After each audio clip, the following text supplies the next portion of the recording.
Hi everyone, this is Dr. Fu for those of you who I have not met yet. Welcome to Psych 511. This is Applied Research and Program Evaluation. Today, this will be a relatively short video just to give you an overview of our course, brief explanation of the assignments beyond what's written in the syllabus, as well as just giving you several activities that I typically do in class on the first week that you can do on your own just to get that same experience. So without further ado, let's go ahead and get started.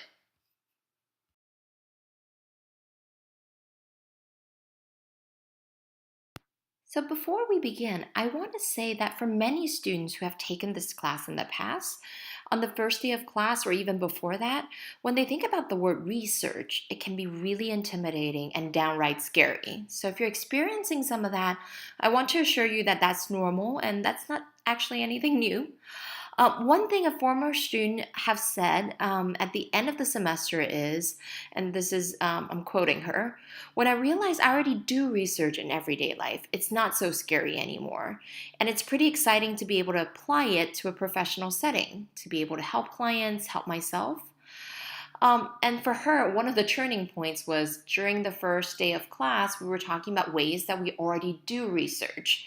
And she was thinking about the research that she does when she's thinking about buying a new pair of shoes, how she compares prices, how she judges quality of them when she's doing online shopping, how she might get more information to kind of affirm her choices.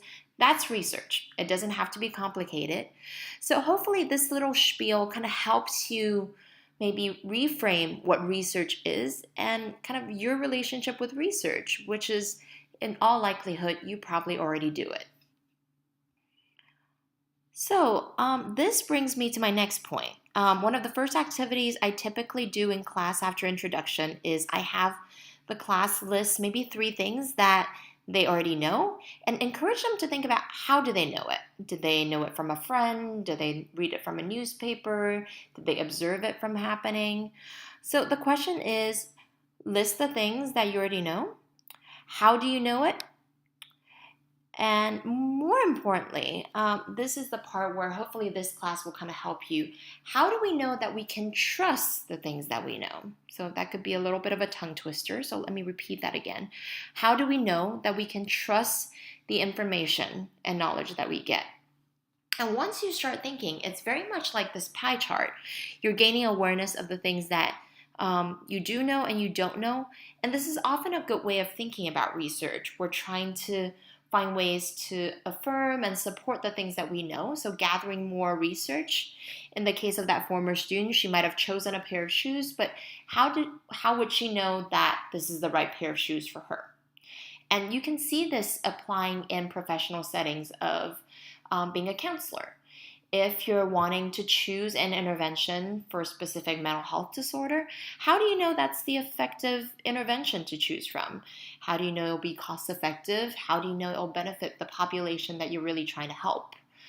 For instance, if you work with teenagers and if something was designed for an adult, do you know that it will generalize to the teenagers and be helpful? So here's just a little bit for you to kind of think about how do you know the things that you know and how can you trust it?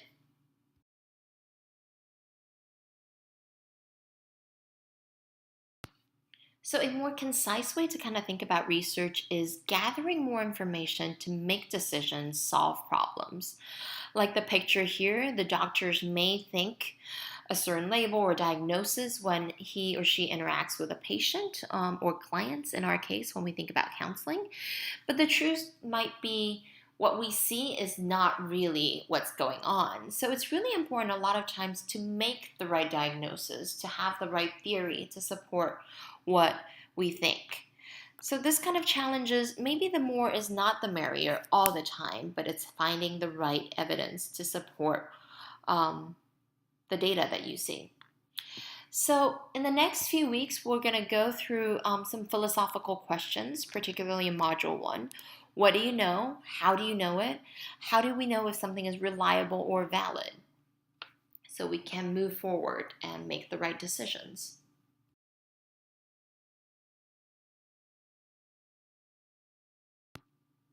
Following the trail of you already do research in everyday life. So imagine if you're planning a trip. Here we'll use the example of you're planning a trip to Disney. So you might ask different quote unquote research questions. For instance, if you're on a budget, you might ask research questions such as, with a budget of X, Y, and Z, how can I maximize my experience at Disney? And that might not be specific enough, so you might have sub-research questions. For instance, what do you need to think about? You might need to think about lodging, transportation, prices of tickets, um, the money that you need to spend while you're in Disney, and then maybe some hidden costs or just some emergency funds. So that might be one thing that you research. How would you research it? Or if you are taking your family there or going with different sets of friends, your trip might look different. So another research question that you might add is, how might we spend the time most effectively and in the most fun way in our 3-day Disney trip? So you might need to look up maps for Disney, different rides, attractions, shows, and kind of plan accordingly depending on who your audience is. So even just a simple trip, and I say simple, planning trips are usually never simple, but yeah, even just planning a trip to Disney, how might you maximize your resources and make effective decisions? That's research already. So let's go to the next slide and see what specific research questions you can ask based on the topic that we started on.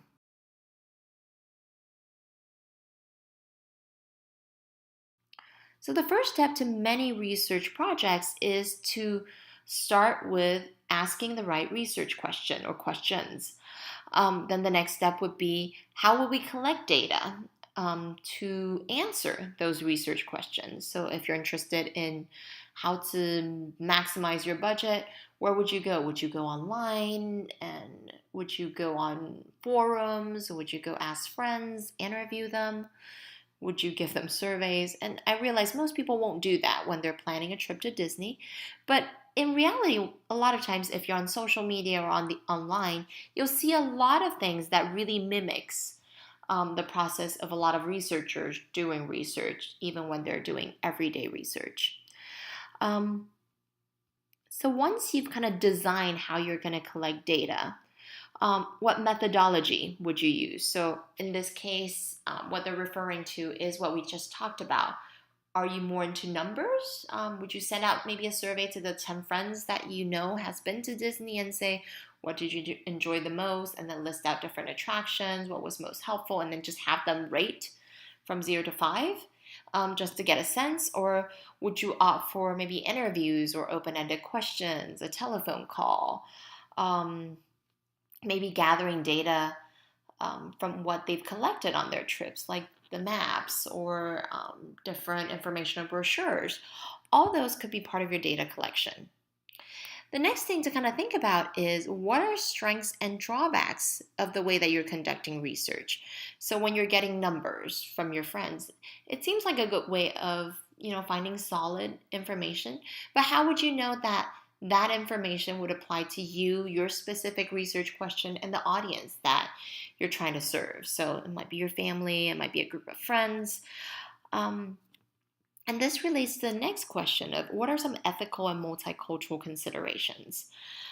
So using our Disney example, it might not be ethical to force your participants to give you data. So if you invite a friend and they said, I don't really remember, it's not really ethical to use cruelty and force that information out of them and do involuntary questioning of some kind.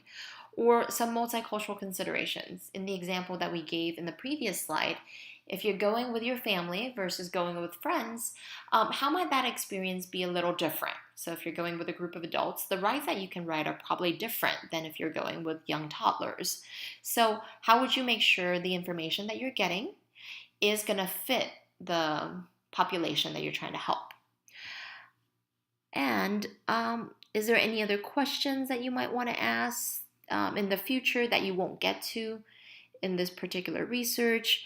How would you know, again, that the data you're getting is valid and reliable? And we'll talk more about these constructs as we go along in the next several weeks.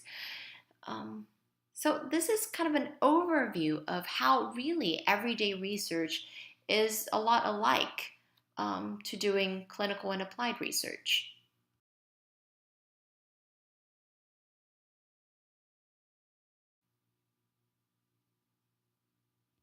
So the third and final exercise that I typically do in class is I show this video on what are top qualities and characteristics that successful people have in common. And this is a research that was conducted, and you can think about similar questions that we did with our Disney trip after watching the video. I'll link the video underneath the YouTube box, description box, and in your module on Canvas.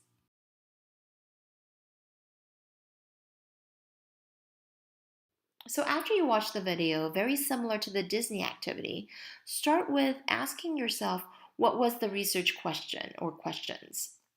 What were they trying to find out, essentially? Once you have that narrowed down, think about how did they collect data. So Richard and his team, what did they do to make sure they got the information that they needed to answer the question that they posed? So this kind of leads to the next question, which is what methodology did he use? In layman's language, did he use a survey with numbers and send it out to people and try to analyze it in a more quantitative way, a number type of way? Or did they use interviews? Did they use pamphlets? Sometimes people can analyze things through newspapers, books, just going by word for word and coding things. Or was it a combination of both? And once you have the first three questions narrowed down, think about what are the strengths and drawbacks of the way that he conducted research. So there's a lot of merits and a lot of benefits in using numbers. What might those be? Vice versa, what's kind of the limitation of just using numbers? Similar questions can be asked if they only use interviews and words. And then once you have that squared away, think about what we talked about in terms of ethical and multicultural considerations. So again, to kind of break it down to everyday language, was the research done ethically? So a couple of things to think about was his participants voluntarily involved in research? And some of this you may or may not know. The reason why we want to make sure that research are done ethically is we want to protect participants' rights. Nobody should be able to force another person in doing research for them. That compromises the integrity of it, and it just violates human rights. So that's something to kind of think about, and we'll talk more about that in future modules, but just start your ethical brain working. And for those of you who've taken Dr. Coyle's ethics class, this is a good chance to kind of incorporate some of those principles in here. Multicultural considerations. A lot of times we would want our research to be applied to a lot of people, but that's not always possible. So for instance, if you do research on an intervention with an adult or many adults, it's hard to say whether or not it will be applicable to children. Some of it is, some of it might not be. So sometimes a multicultural consideration would just simply be, okay, we did the research with a bunch of adults on how successful they can be, but we don't know if those are the exact same traits that would apply for children in elementary school. So that could be as simple as that. The next few things I want you to kind of think about is if you were designing this research with Richard or just have an opportunity to sit down with him, what else would you want to see? Would you design the study a different way? Would you want to ask him more questions, just like the little girl did?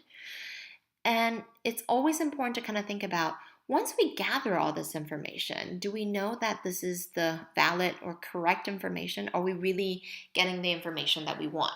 So in his case, it was kind of measuring success. Did he ask the right questions to be able to answer that? And the way that he gathered data, would it give us the quote-unquote correct answer? Do you think this is a reliable research? Meaning if we did this over and over again, would you get the same results maybe? And then kind of end this activity and exercise with thinking about next step. Even the most well-designed, well-intentioned research cannot cover everything under the sun within that research topic. So a good research would actually have a pretty narrow focus. They try to answer everything they can about that narrow focus, and then open it up for future researchers to expand on what they found. So if you were a future researcher following Richard's footstep, where else would you want to take this research? So that's kind of the last part of it. Hopefully, with these two slides and the video, it'll help you to start think about, okay, oftentimes we get a lot of information, but how can we think about it more critically in a research lens? And hopefully a lot of times you'll realize you already do some of this in your everyday life.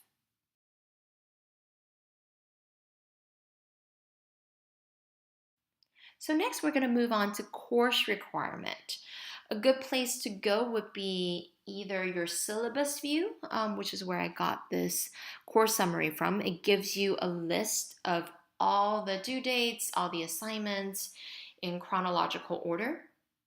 And I am opening up the course earlier in the summer. So that way, if you want to work ahead, you don't need to be as overwhelmed in fall.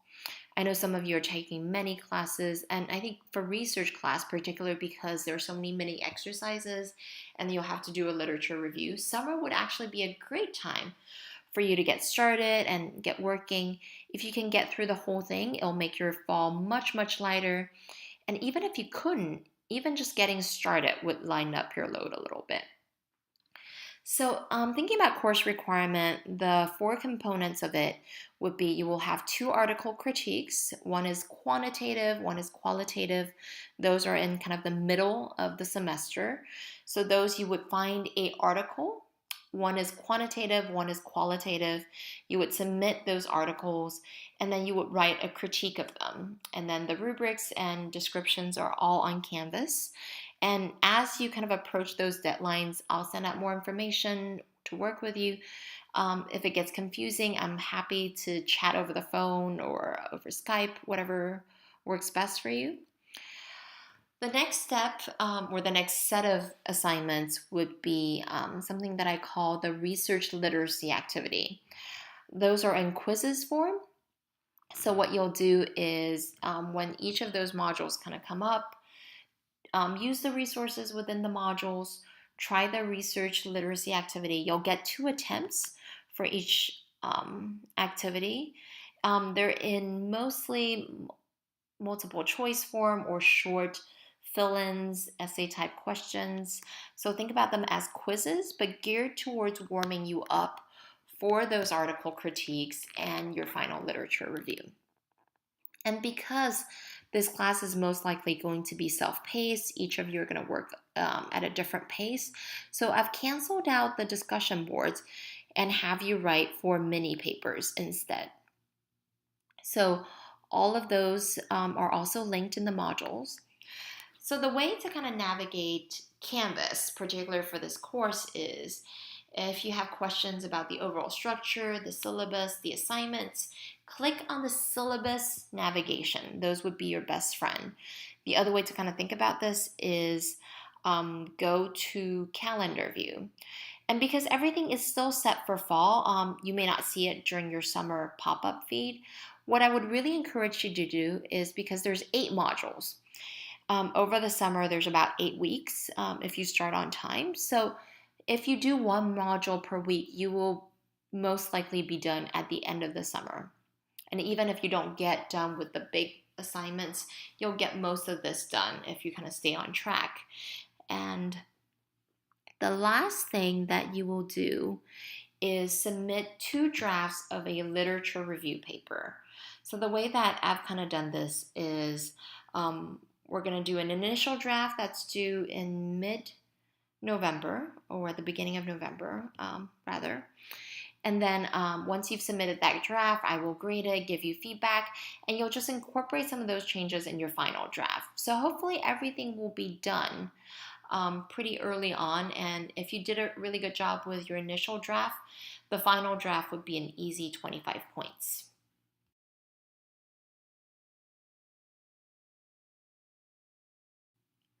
So this is what I call the research pie with different kind of percentages of each of those big assignment sets that we talked about. So you can see the breakdown of it all. And if you want more detailed description of the scores, you can go on Canvas for individual ones, or you can go to the syllabus view for that as well.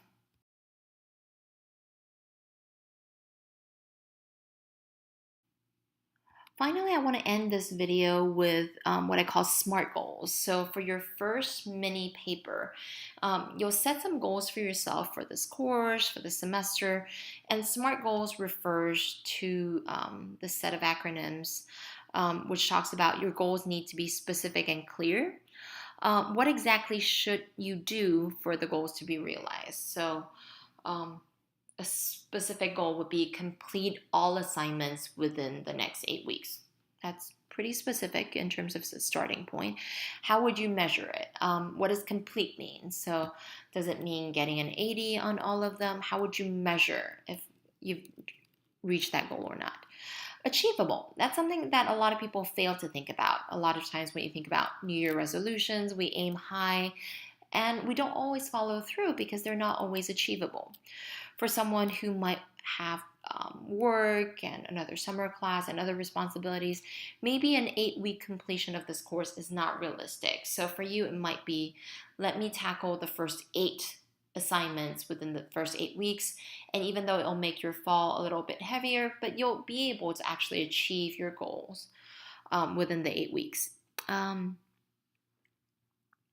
The next one is think about relevance and recorded. Are the goals relevant to the course? So if you have other goals like exercises and eating right and all the other stuff, while they're important, they may not be as relevant to our course. Feel free to not include that. And then make it time bound. So a lot of times people, when they're setting goals, they fail to kind of make it time bound. So in that case of if you set a goal of, I want to accomplish X within the next 8 weeks, when are you going to do these X things? So it might be, every Tuesday you get off work a little bit earlier, or Tuesday you tend to have less other commitments. So Tuesday is going to be your homework completion time. So incorporate these SMART goals in your mini paper when you're doing them. And then I'll give you feedback on whether or not they seem quote unquote smart using these criteria.